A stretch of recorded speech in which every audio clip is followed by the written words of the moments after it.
Hundreds of millions of rocks orbit the Sun within the asteroid belt between Mars and Jupiter, but only some of them come relatively close to Earth.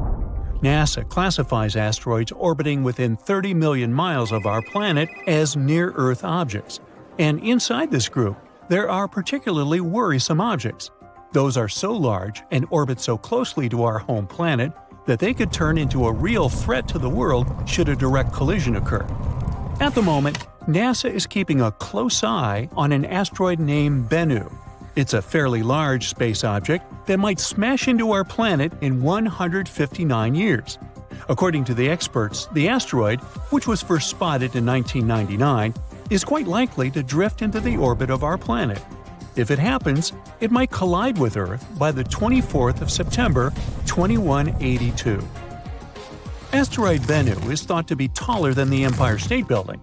If that hits our planet, the collision will release 1,200 megatons of energy. That's an enormous amount of energy that nothing built on Earth could produce. Scientists from NASA believe that during the flyby in the 22nd century, there's a tiny chance that the asteroid will pass through a gravitational keyhole. That's a region of space that might set the space traveler on a certain path, which could result in the asteroid crashing into Earth.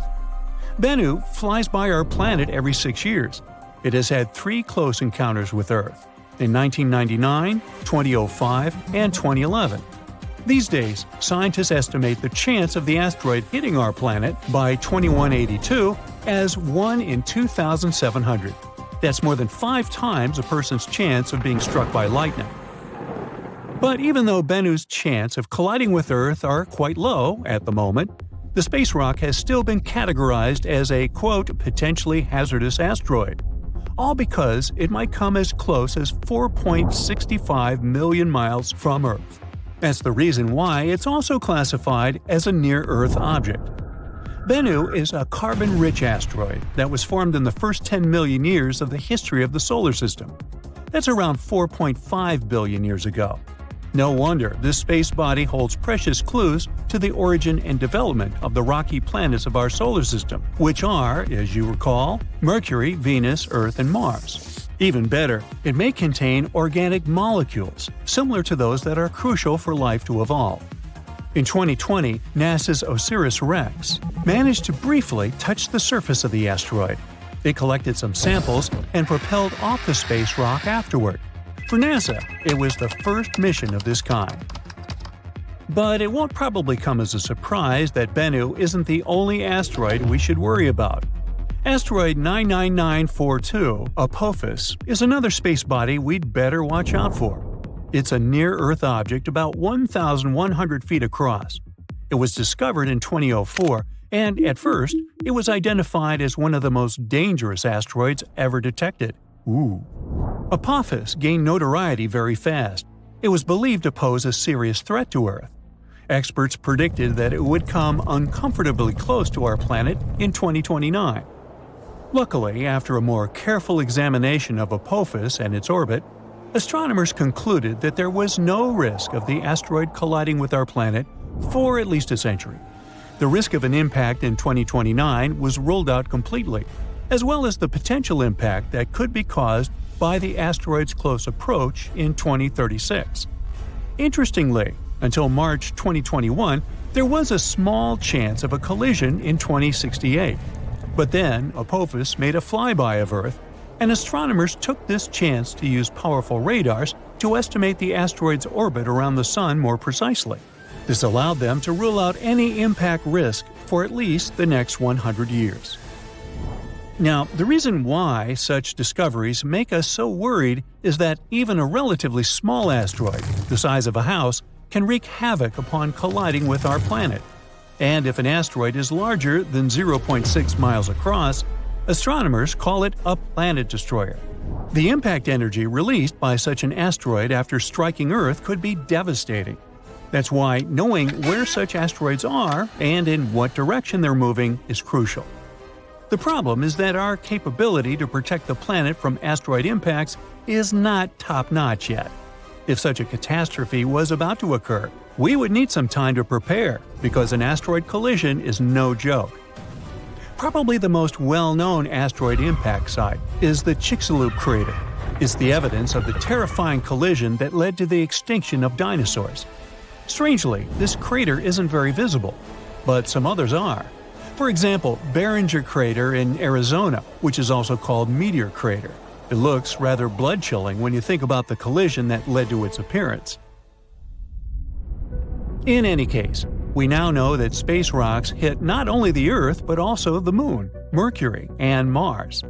No rocky planet in the solar system is safe from asteroid impacts. That's why we have an entire scientific enterprise whose goal is to find and catalog the asteroid population of the solar system. Now, it might sound a bit scary, but there are around 25,000 asteroids larger than 460 feet in diameter near the orbit of our planet. Such a space rock is large enough to wipe an entire city off the face of the Earth. So far, less than 50% of such asteroids have been detected and tracked. There are also an estimated 230,000 objects equal to or larger than 160 feet in size. Those are capable of destroying a concentrated urban area, and still fewer than 8% of those have been detected. There are also tens of millions of smaller near-Earth objects. They are larger than 33 feet across and might cause some surface damage. Less than 1% of such small space bodies have been discovered so far. Now, the thing is, the inner solar system is extremely challenging for asteroid search. Each night, there are only 2 10-minute windows when astronomers can observe the region, all because the sun's glare creates a very bright background glow. Plus, the atmosphere of our planet also distorts and blurs observations. Spotting asteroids in such conditions is beyond the capabilities of most telescopes. A unique instrument is needed to fulfill this task, and the tool of choice is the Dark Energy Camera at Cerro Tololo Inter-American Observatory in Chile. This device wasn't designed to hunt asteroids. Researchers built it to search for another elusive target, dark energy, the mysterious force driving the expansion of the universe. The DEC is supposed to observe hundreds of millions of galaxies. That's why it's both wide and deep.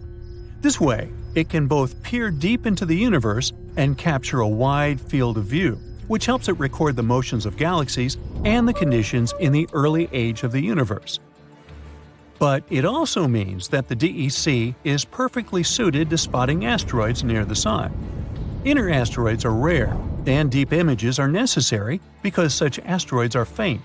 Scientists need to be able to fight both the bright twilight sky near our star and the distorting effect of Earth's atmosphere, and the DEC can help them achieve their goal. The Dark Energy Camera was built to carry out the Dark Energy Survey, which finished in 2019. Now astronomers can direct the power of the camera towards other tasks. They claim that the DEC's survey is one of the most sensitive searches ever performed for objects near Venus's orbit and within the orbit of our planet. It provides us a great chance to find out what kinds of objects are lurking in the inner solar system.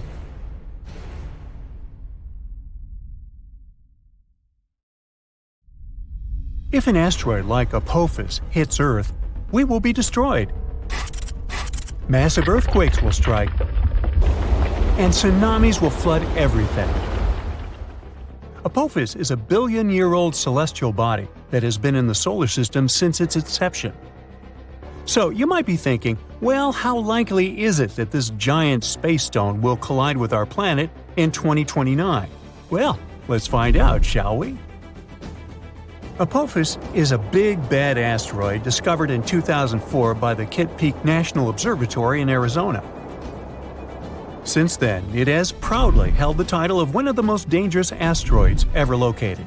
It's around 1,100 feet wide, which is a bit bigger than the Empire State Building and the Eiffel Tower. Because of how scary it was named Apophis, like the Egyptian immortal creature that was considered to bring eternal darkness and destruction to Earth. Oh boy. In 2021, researchers had a once-in-a-lifetime opportunity to study this floating rock when it passed near our planet, and we'll come back to that in a minute. Now, some scientists say that there is a small chance of Apophis hitting the Earth on Friday, April 13, 2029.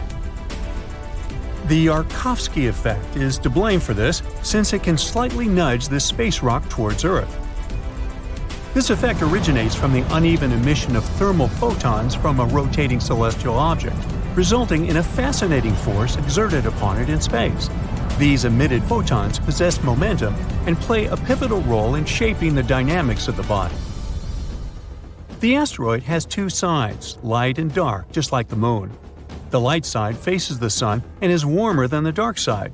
But the thing also turns, so the sides constantly change direction and temperature.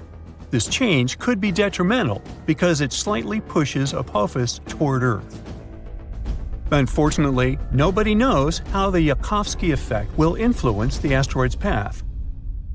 On the other hand, on the asteroid's last flyby of Earth in 2021, astronomers used radar to take accurate measurements of its trajectory and confidently concluded Apophis will safely miss Earth in 2029 by about 20,000 miles and won't bother us again for at least 100 years. Now, generally speaking, every 8,000 years, our planet is hit by a falling star that has similar dimensions to those of Apophis. The last time we were hit by a slightly smaller meteor was in 2013. A new spacecraft developed by NASA called the OSIRIS-REx was launched in 2016 to collect samples from another slightly less terrifying celestial body called Bennu. 4 years later, it finally arrived at the thing, got some samples, quickly said goodbye to Bennu, and started traveling back towards Earth. The samples were safely stored in a capsule dropped in Utah. So far, this has been the most significant sample ever taken from an asteroid. After the delivery, the spacecraft didn't waste any time and started chasing Apophis. Now, OSIRIS-REx has been renamed to OSIRIS Apex, and is currently playing tag with Apophis. With some luck, on the 2nd of April 2029, when the asteroid zips close by Earth, the spacecraft will reach Apophis and land on it. It will stay on Apophis for 18 months, collecting valuable information and taking thousands of pictures. The asteroid will be monitored with the help of powerful telescopes. At some point, Apophis will get too close to the Sun, and then all the monitoring work will be on Osiris's apex back. If you live in Europe, West Asia, or Africa, you're one of those lucky people who will have a once-in-a-lifetime opportunity to see Apophis with the unaided eye. It'll be visible in the sky in these regions in 2029, and those who have telescopes will be able to spot it once again in 2036. Osiris Apex will experience some problems because the asteroid has a thick crust, and the spacecraft won't be able to collect data as easily as it did with Bennu. Osiris Apex has a unique thruster that will blow all the dust from Apophis while landing. This will be a perfect chance to analyze the surface of the asteroid to see what it's made of. The craft will spend 1.5 years mapping the asteroid, trying to detect changes in its shape. All this research will show how the celestial body is likely to move so we can better design plans to protect Earth from such things. In 2025, NASA is also going to launch the mission Apophis Pathfinder, and it will be the first spaceship to ever touch this asteroid. It will land approximately a year after its launch. Also, NASA has proposed sending a swarm of tiny craft into space to help humanity develop effective protective tactics against asteroid strikes. We know that Apophis originated in the primary asteroid belt between Mars and Jupiter. In the past million years, this celestial body has changed its path because of the considerable influence of Jupiter's gravitation. Now it seems like it favors the Sun more, meaning this asteroid will come very close to Earth. That's why it's classified as a near-Earth celestial body. A lot of tests and research have been done to find a way to deal with asteroids. Some solutions include drilling and detonating the space body from inside, or testing new technologies, like attaching rockets to it and trying to steer it away from Earth. We can also hit it with something moving at high speeds to make it change its course. Apophis is an S-type asteroid made of rocks and minerals like iron and nickel, and is shaped like a peanut.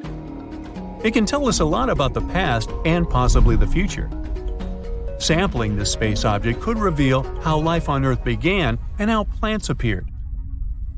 There are many theories that suggest that water arrived on our planet on an asteroid or a comet. Asteroids are like priceless time capsules. Unlike rocks on Earth, which have undergone thousands of changes, like erosion, most celestial bodies are still intact and much easier to study. When meteors fall on Earth, they get covered in debris that's impossible to clean. That's why studying Apophis, while it's still in space, is so important. Also, some asteroids are made of precious metals like platinum. Right now, we have a high demand for metals that we use in production, and mining metals on Earth is quite tricky. Just one large meteor might have iron, nickel, gold, and platinum that could last us millions of years. If Apophis has this amount of metals, well, we'd want to break it down and bring it back to Earth. One space rock could be worth quadrillions of dollars, making space mining highly profitable. And still, it would cost us more to get it back to Earth than to dig up these materials here. As technology progresses and new kinds of rockets are developed, this might become possible at some point. So, even though we're safe for the next 100 years from Apophis, you probably still want to see what would happen if something like it did impact. Come on, sure you do. Well, first let me tell you, you'll hear the sound of the collision and know what's happened even if you're miles away. You should leave your house or apartment immediately. Shortly after the impact, massive earthquakes will strike, and many tall buildings will fall. So, staying away from cities might be your best option if you have a choice. But don't escape by car. There will be massive traffic jams, and everyone will panic. Going on foot or by bike is your best option in this scenario. A prime way of transportation will be traveling by plane, so if you've always wanted to get that pilot license, now you've got a good excuse. If you have time, take along extra snacks and water, and an extra pair of socks. It's nice to live by the ocean or the sea, but in this scenario, it's the worst place to be, because giant tsunami waves will hit coastlines after the impact. If you live far away from the impact area, the tsunami might take 30 hours to arrive. You'll have a bit of time to prepare. Imagine an asteroid so full of valuable metals that it could make every person on Earth a billionaire. Well, that's not science fiction. It's 1/6 Psyche, a massive metallic space rock orbiting the Sun between Mars and Jupiter. It isn't just extraordinary because of its value, estimated at $10 quintillion. That's a figure that dwarfs the global economy many times over. It also has clues about the formation of planets, especially the rocky worlds like Earth. In October 2023, NASA launched the Psyche spacecraft. This mission is to explore the cosmic treasure trove. It's supposed to arrive at the asteroid in August 2029, and astronomers hope that it will give us some insights not just about the asteroid's glittering wealth, but also about how planets form and evolve in our solar system. But what exactly makes Psyche unique? First discovered in 1852 by an Italian astronomer, it was the 16th asteroid people identified, hence its name. It stands out among the millions of space rocks in the asteroid belt for one main reason: its metallic composition. While most asteroids are rocky or icy, Psyche seems to be made primarily of iron, nickel, and possibly even gold and other rare metals.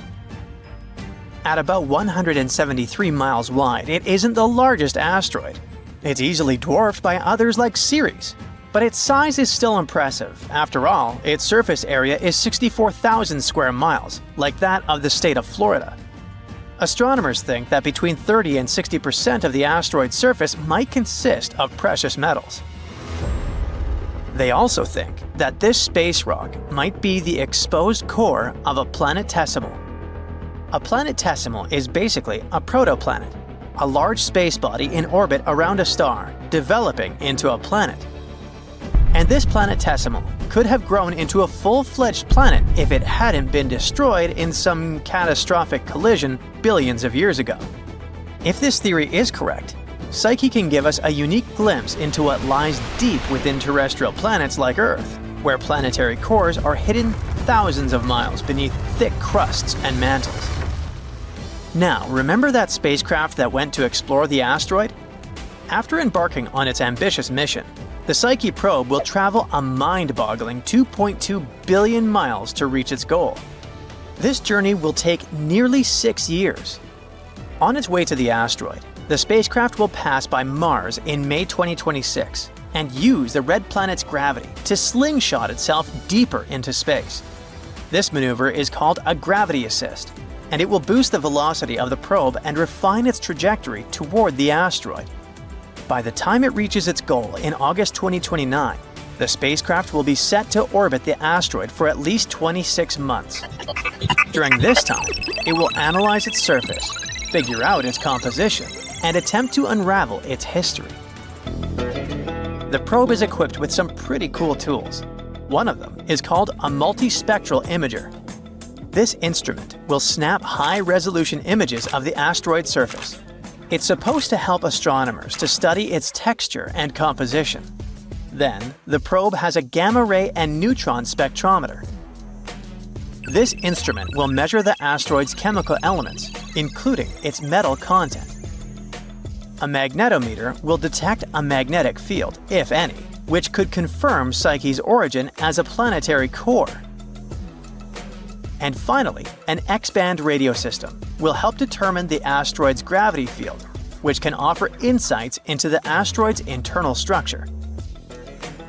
NASA isn't sending the spacecraft to assess the value of the space rock as a mining target. Well, at least not yet. The main goal of the mission is science.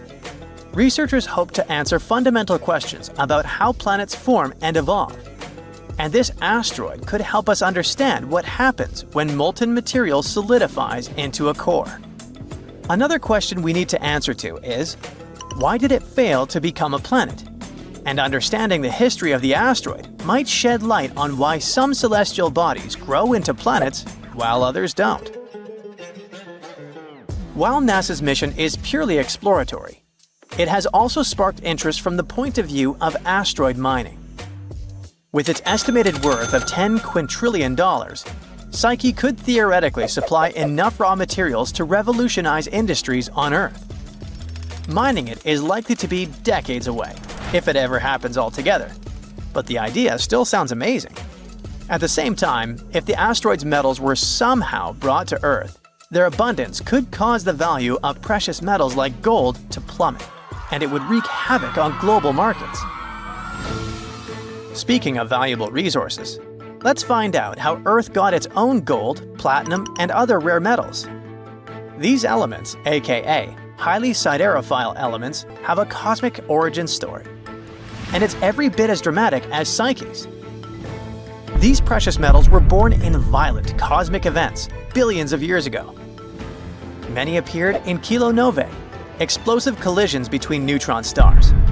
These metals were then scattered across space and eventually became part of the gas and dust cloud that formed our solar system.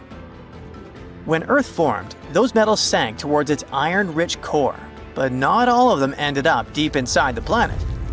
Destructive collisions with rogue protoplanets like the Mars-sized Theia, which most likely helped to form the Moon, trapped some elements in Earth's mantle. Recent computer models have explained how this happened. After each major collision, Earth's surface temporarily became a magma ocean, a molten layer of rock. As metals sank through the magma, they reached a partially solid layer that slowed their descent, keeping them in the mantle instead of the core. These metals then moved closer to the surface under the influence of thermal convection. That's what made them accessible for mining billions of years later. While Psyche's metals are all over the news, space has more to offer than just gold and iron. Scientists have discovered, or rather theorized, the existence of different gemstones scattered across the cosmos, like diamonds. The thing is, diamonds are made of pure carbon, and this element is abundant in the universe. On Earth, diamonds form deep in the mantle under high pressure and temperature. In space, conditions for diamond formation can occur in surprising places. For example, nanodiamonds, which are really tiny diamonds, have been found in meteorites. Sometimes they contain gases that give us clues about the early solar system. Scientists believe that it might rain diamonds on our ice giants, Neptune and Uranus. There, high pressures compress carbon into crystalline form. Researchers have also predicted that exoplanets in other solar systems could have gemstones like rubies and sapphires, depending on their size and proximity to their stars. Even Earth's moon had its own share of cosmic minerals. Scientists have found some traces of cubic zirconia in lunar rocks. So space might hold even more treasures than we've imagined. But let's get back to the Psyche mission. It might not only reveal the whole potential of space resources, but also underline the issues we could face while dealing with them. For example, mining an asteroid would require the usage of autonomous robots, machines capable of operating in harsh space environments. Plus, we would need efficient transport systems to bring materials back to Earth or process them in orbit. We would need to make sure that mining activities wouldn't damage ecosystems or space environments. There are also legal and ethical issues, like the Outer Space Treaty of 1967. It prohibits any nation from claiming sovereignty over celestial bodies. But with private companies entering the space race, debates over ownership and resource sharing are heating up. And finally, bringing such amounts of metals to Earth could destabilize global markets. So, experts suggest that space resources might be better used in space, for building habitats, satellites, and spacecraft. But no matter whether we ever mine 16 Psyche or not, its exploration will teach us more about the early solar system and the processes that shaped our planet. As of December 1st, 2024, the probe is heading for the asteroid, following the orbit around the Sun. Its journey promises not only to deepen our knowledge of the universe, but also to redefine what's possible for humanity as we reach for the stars. Asteroids flying around is sometimes like a fierce game of dodgeball, where you never know when some of them can go in your direction. So we can just track the situation and hope for the best. To figure out the risks, scientists from different organizations have to study the positions and paths of the asteroids that come close to our planet, especially those that are at least 0.6 miles wide. And the good news is that none of these asteroids will probably hit us for at least the next 1,000 years. Phew! To give us an idea of their power, scientists did an experiment to simulate the impact of such a gigantic asteroid. The energy released from the collision would be a mind-blowing 100,000 megatons.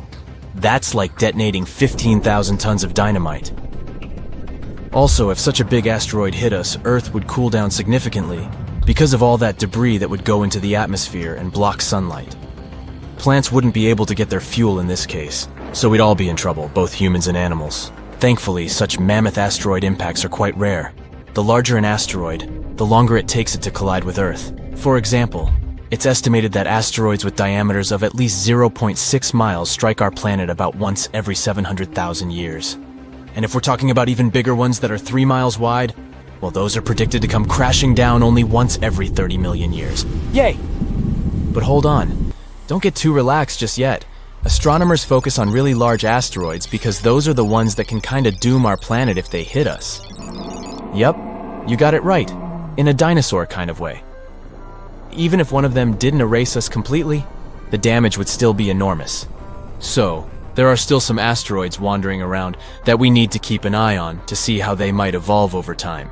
Scientists have a model of tracking them where they focus on the parts of an asteroid's path that come close to our planet to see if the space rock poses a risk to us. And it seems there might be one asteroid, 7482, 1994 PC1, 3,600 feet in diameter that might pose some danger. It's supposed to come closer to our planet in the next 1,000 years. And when I say risky, it means there's a 0.0151% chance of it coming within one Earth-Moon distance. It already passed by us in 2022, but we were lucky because it was far enough 1.2 million miles. I'd say we can relax when it comes to asteroid scenarios. For now. Asteroids slamming into Earth would be new for humankind, but not for the planet itself. As I said, there weren't many of those big ones, but they still had enormous consequences. The first one that comes to most people's minds is, of course, the dinosaur asteroid as big as a mountain that struck our home planet around 66 million years ago, near Mexico's Yucatan Peninsula. It was chaotic. Global firestorms and tsunamis were all over the place. Dust was blocking out the sun, and vaporized rock released sulfur, which then led to acid rain and the acidification of the oceans. But there was an even bigger fella that came before that one. Around 2 billion years ago, a gigantic asteroid crashed into our planet and left a massive crater in South Africa. The one we know today as the Redefort crater. And it seems this asteroid might have been even bigger than we all originally thought. Twice as wide as the space rock that erased dinosaurs. The Redefort crater is confirmed to be the biggest visible crater on Earth, with a diameter of about 99 miles. It used to be even bigger when it first formed, though. Maybe even 155 to 174 miles across. It's hard to figure out its true size because the crater has been eroding for the past 2 billion years. Think of it like slicing off layers from the rim of a bowl. The diameter gets smaller with each slice. When the asteroid, 7 to 5 miles wide, that wiped away dinosaurs hit Earth about 66 million years ago, it caused massive destruction. Forest fires, acid rain, tsunamis, and so much ash and dust that it changed Earth's climate. This all made about 75% of life on our planet extinct. The asteroid that created the Redefort crater was not only bigger, but it also traveled at a higher speed, which means the consequences there would have been even worse. But it happened a long time ago, and living beings were different back then. Maybe it was some bacteria that didn't even notice that something unusual was happening. Earth is not the only one. Lots of impacts have happened across our solar system too. For example, in our close neighborhood. Yup, moving to Mercury and its massive crater called the Caloris Basin. It measures about 950 miles across, which is more than the state of Texas. There's a ring of towering mountains around the crater which makes it look even more impressive. You can see different colors in the mosaic image of the Caloris Basin. They tell us more about the geology of the basin. The orange parts represent lava that once flooded the basin. These lava flows covered the original surface and added this specific orange hue. And after the lava flooded the basin on Mercury, smaller craters formed on top of the lava surface. These craters dug into the ground and uncovered the material hidden beneath the lava. Some of this material is blue in color. And this blue stuff could be a clue about what the original floor of the basin had looked like before the lava covered it. Venus, the hottest planet in our solar system, has a thick atmosphere that comes with a pretty good defense system against space rocks. It's so dense that it burns up most meteors before they even reach its surface. As a result, you won't see as many visible craters on Venus as on other rocky planets in our solar system. But Venus still has some scars that can tell us about some serious impacts that happened there. And one of the biggest scars we know about is Meade Crater. It's enormous, about 170 miles in diameter. The inner floor of this crater is relatively flat and kind of brighter than its surroundings.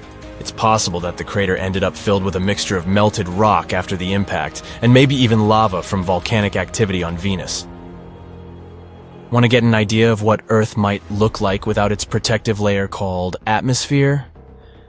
Just take a look at the moon. Its surface is littered with impact craters. This Tycho is one of the craters you'll easily notice on the moon.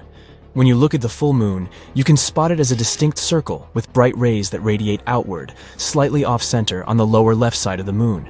This crater, 53 miles wide, has a beautiful central peak in the middle that's topped with an intriguing boulder. The size of this boulder is impressive. It would fill about half of a typical city block here on Earth. When talking about craters, we definitely can't leave out Mars.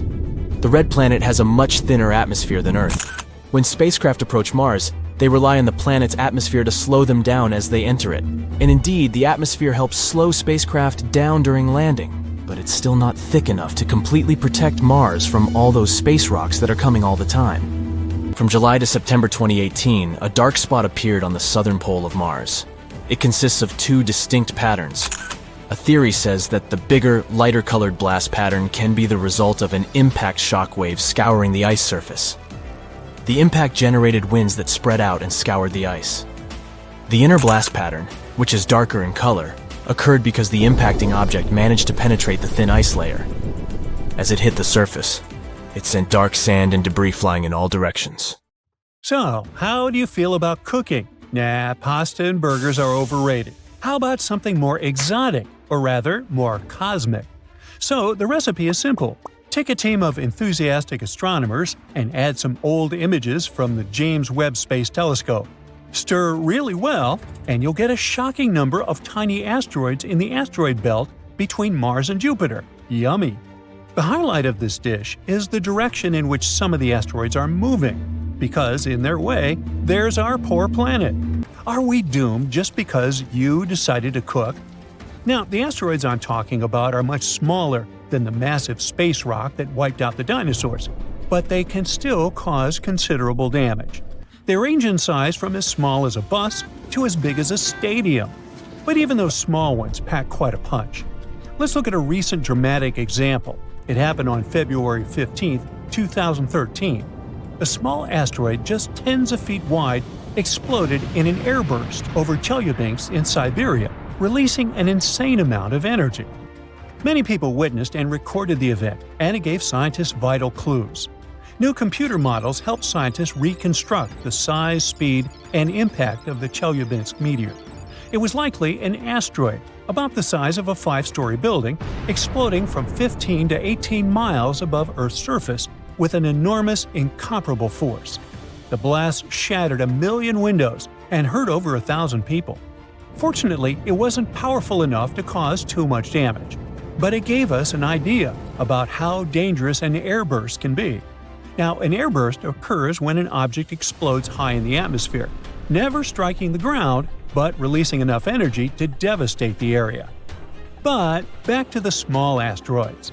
The most dangerous thing about them is that they hit the Earth far more often than the larger ones, about 10,000 times more frequently.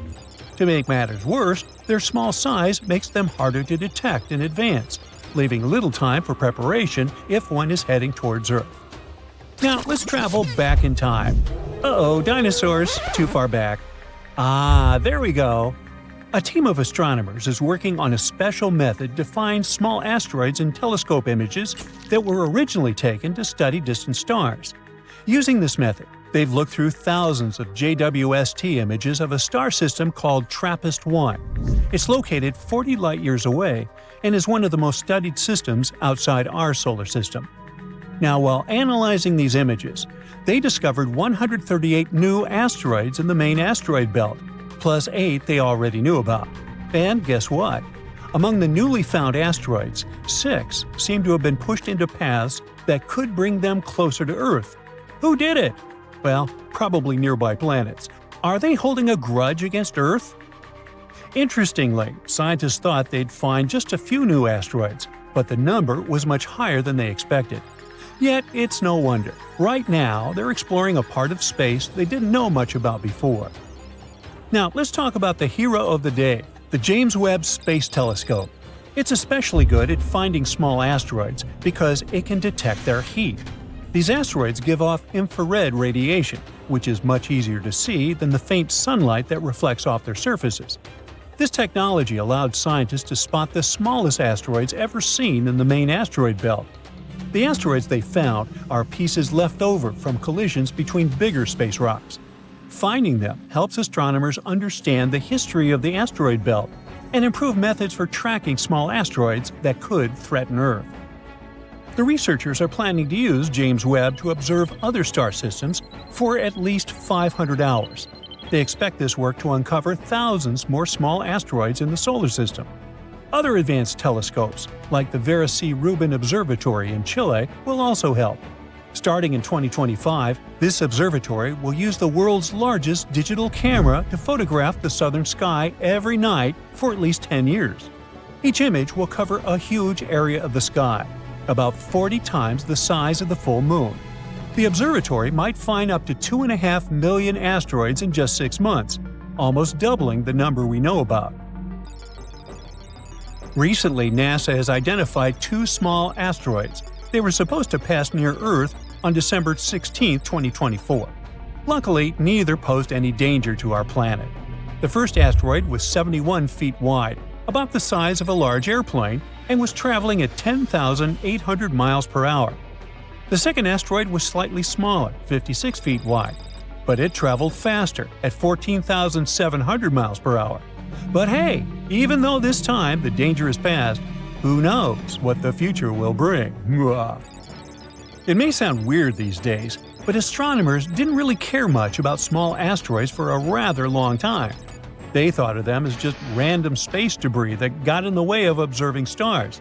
Some even called them sky parasites.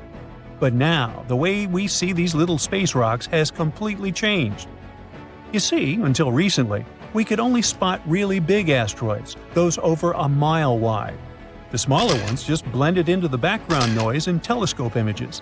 But then, a clever trick appeared where multiple images of the same part of the sky were combined, making those faint small objects finally stand out. The data from certain telescopes, along with the James Webb Space Telescope, helps us improve planetary defense. But there's more to it than just protecting our planet. Studying these small asteroids also teaches us about how the solar system evolved. There are so many of them because they're fragments from collisions between bigger space rocks. One researcher has said this is like looking at old data in a new way. These small asteroids, which people used to think of as space junk, are crucial for understanding our solar system and even preparing for whatever the future holds. Among those hundreds of millions of rocks orbiting the Sun in the asteroid belt between Mars and Jupiter, some are especially worrisome.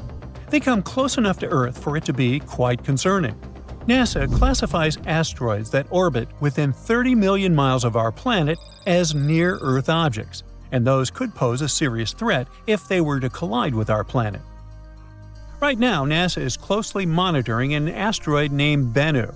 This is a fairly large space rock, measuring about 1,600 feet across.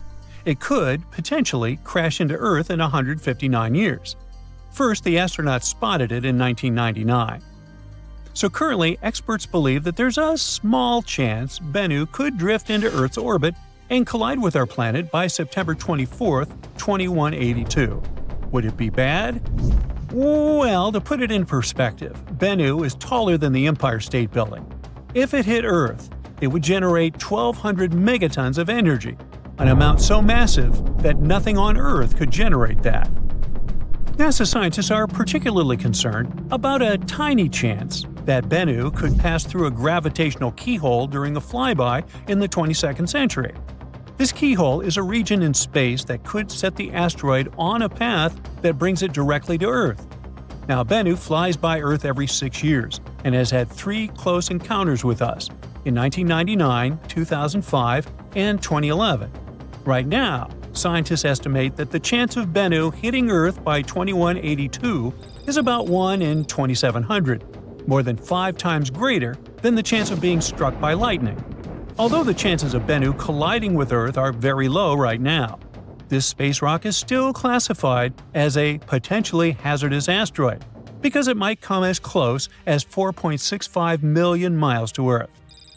Now, this asteroid is another space rock that we need to keep an eye on.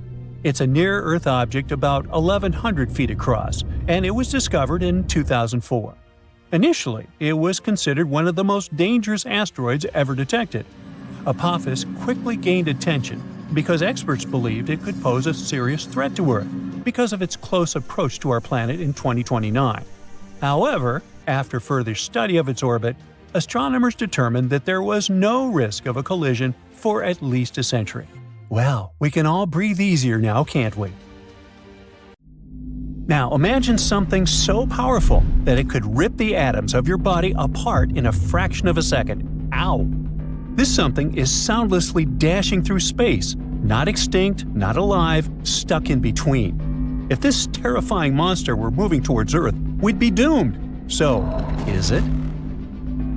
Astronomers have found a fast and powerful space object zooming through our home Milky Way galaxy at over 110,000 miles per hour.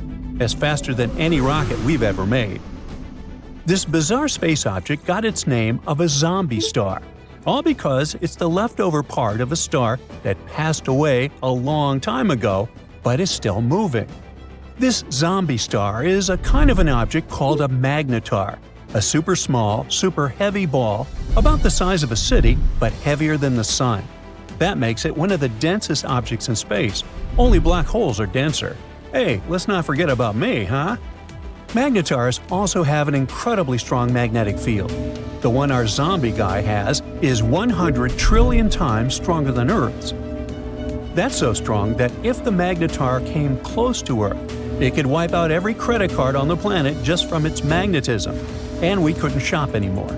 Plus, if a person got too close to a magnetar, like 600 miles or so, it could pull their very atoms apart, and they couldn't shop anymore. Luckily, this magnetar is very far away and not coming near us.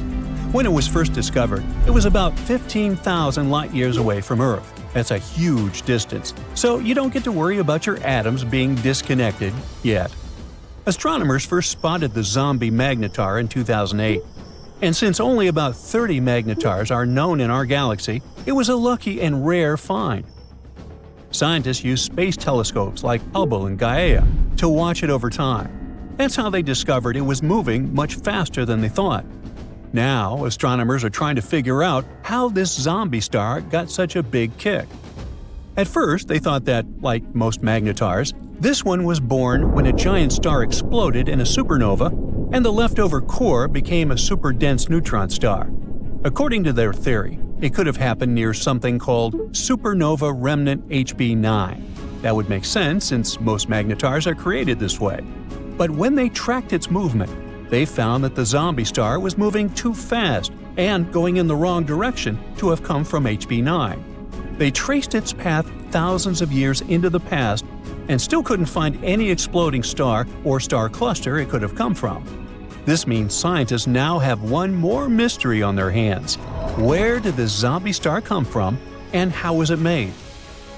One explanation is that it came from a white dwarf, which is the leftover core of a smaller star like our Sun after it runs out of fuel. Now normally, when white dwarfs explode, they're destroyed completely. But in rare situations, instead of blowing apart, a white dwarf might collapse into itself and turn into a neutron star. This neutron star could then become a magnetar. This unusual way of forming a magnetar also gives clues about another mystery: fast radio bursts, or FRBs. These are very quick and powerful flashes of radio energy from deep space. Some FRBs come from galaxies that are so old there shouldn't be any exploding stars left. But if magnetars can be born from collapsing white dwarfs, that might explain how those FRBs are still happening. In any case, learning how magnetars form could help us explain many strange and powerful events we see across the universe. But so far, the investigation is still on, and no answers have been found yet. Zombie stars wandering across the universe isn't the only mystery we haven't solved yet. At one point, you might come across one of them while traveling through the cosmos. It looks like nothing. At a distance of 700 million light-years away from Earth, there's a hole, a blank void that has very few galaxies. This is a roughly spherical region about 330 million light-years across. Our home Milky Way galaxy could fit there thousands of times over. It's the mysterious Boötes void in the constellation of Boötes. Yeah, makes sense. You see, galaxies look like a giant web. Most of them are parts of long structures called filaments. Those wind through the cosmos, and when they meet, they form regions with a high concentration of galaxies. These regions are what we know as galaxy clusters. But between these clusters and threads, there are huge, empty voids that hardly contain any galaxies. Such voids make up almost 80% of the observable universe, and most of them are huge, from 30 to 300 million light-years wide. The Boötes void is one of the most massive ones. It has even earned the title of supervoid. Astronomers think it might be the result of a few smaller voids merging. But what could have caused such giant empty areas to appear in the first place?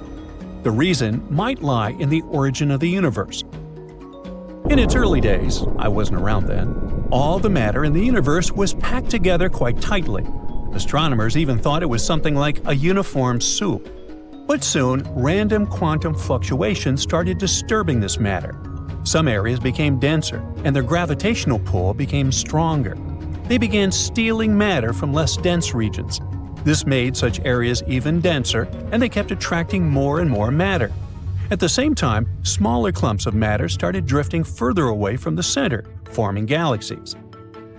If you visited a star cluster called Palomar 5, you'd forget all about voids and supervoids and even zombie stars. Instead, you'd need to concentrate on surviving, since the region is hiding a swarm of over 100 black holes right in the middle. And those black holes aren't just sitting there, they're at work, shaping the cluster nonstop. Palomar 5 is a group of stars located about 80,000 light-years away from us. Normally, clusters like this are dense and tightly packed, with stars all bunched up together. But Palomar 5 is different. It's spread out and has a huge tail of stars, stretching across 30,000 light-years. This beautiful tail is called a tidal stream. It's like the stars are spilling out of the cluster, creating a long river of light. Tidal streams like this are rare and hard to study. Globular clusters like this one are super old. Some are almost as old as the universe itself. But Palomar 5 also stands out because it's the only cluster we know about that still has a tidal stream attached to it. And the black holes inside the cluster might be to blame. They're pulling on the stars in the cluster, messing with their orbits, and slingshotting them right out of the cluster. Or would that be sling-shooting? I don't know. Anyway, these stars are what make up the tidal stream. Over time, more and more stars get flung out. Palomar 5 has way more black holes than expected. About 20% of the cluster's mass is made up of black holes, over 100 of them, each about 20 times the mass of our Sun. Of course, Palomar 5 isn't going to last forever. In about 1 billion years, the cluster will completely fall apart. By then, all the stars will have been gone, leaving behind just the black holes.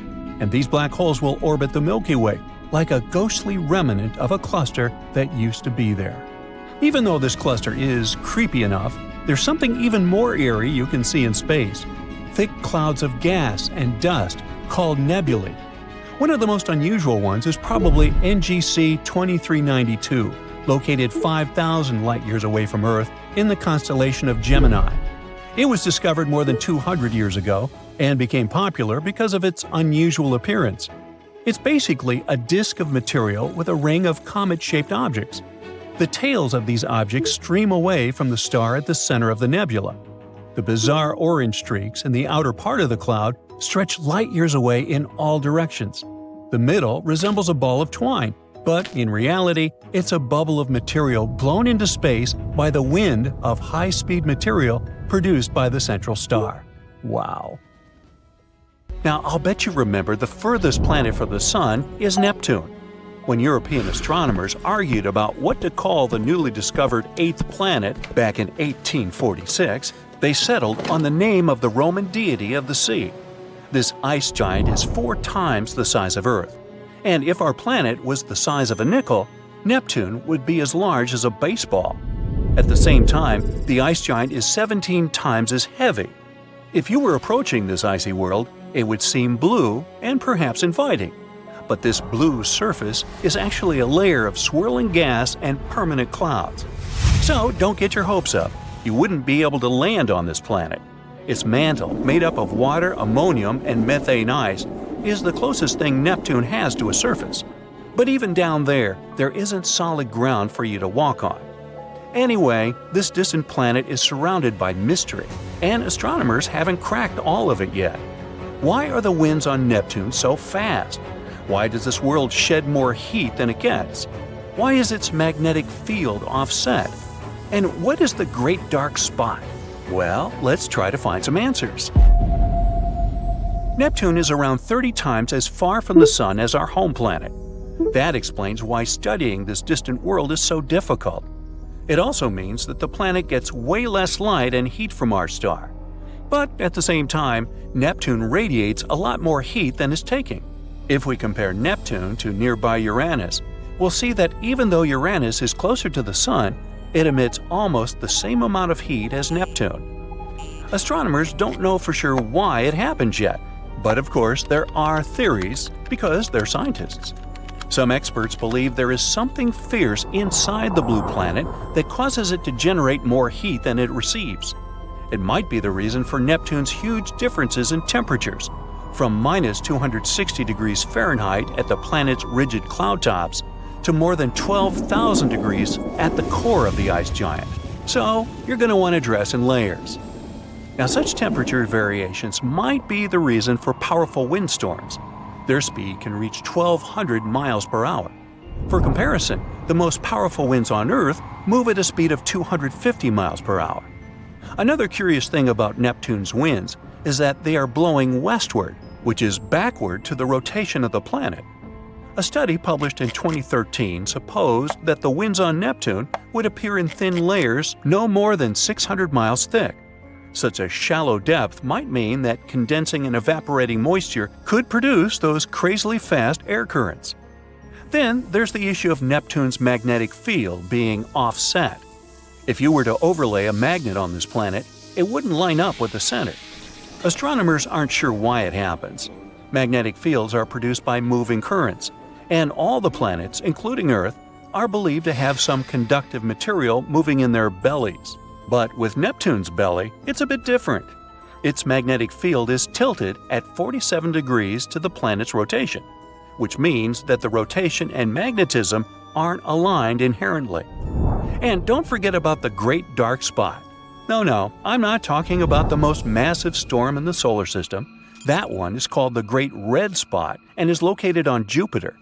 I mean a corresponding spot on Neptune discovered by Voyager 2 in 1989. In 1995, the Hubble Space Telescope turned its eye on Neptune, but disappointingly, by that time, the spot had already mysteriously vanished, and scientists have no idea how exactly it disappeared. But guess what? Another dark spot has been found on the ice giant. Astronomers have known for quite some time that, from time to time, Neptune's surface gets dotted with such spots. These bizarre discolorations have been linked to high-pressure areas, coming and going over the course of a few years. But no one has seen a dark spot forming until recently. Since then, astronomers have been observing the birth of dark spots quite regularly.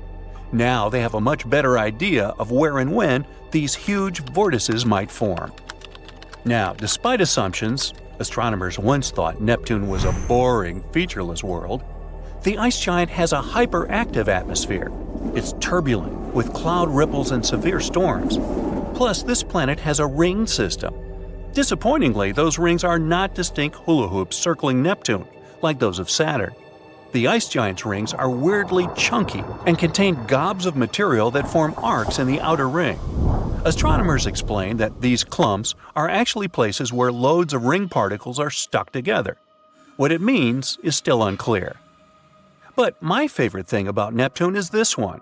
Astronomers believe that deep inside the planet, there might be a layer where it rains diamond crystals. Intense pressure and temperature inside Neptune break methane molecules apart, releasing carbon. These carbon compounds find their fellow molecules and create long chains, which then get squeezed together, forming beautiful crystalline patterns like diamonds. When these diamond formations drop through the layers of Neptune's mantle, it gets too hot for them. That's why they vaporize, float back, and, you guessed it, repeat the cycle. Now you know why it's called diamond rain. How about a fun little experiment?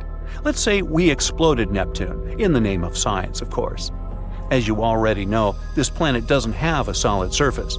That's why, after activating the process, you'd see Neptune's liquid mantle burst. It would look like a water-filled balloon thrown down from the 50th floor. Disclaimer, don't do this at home.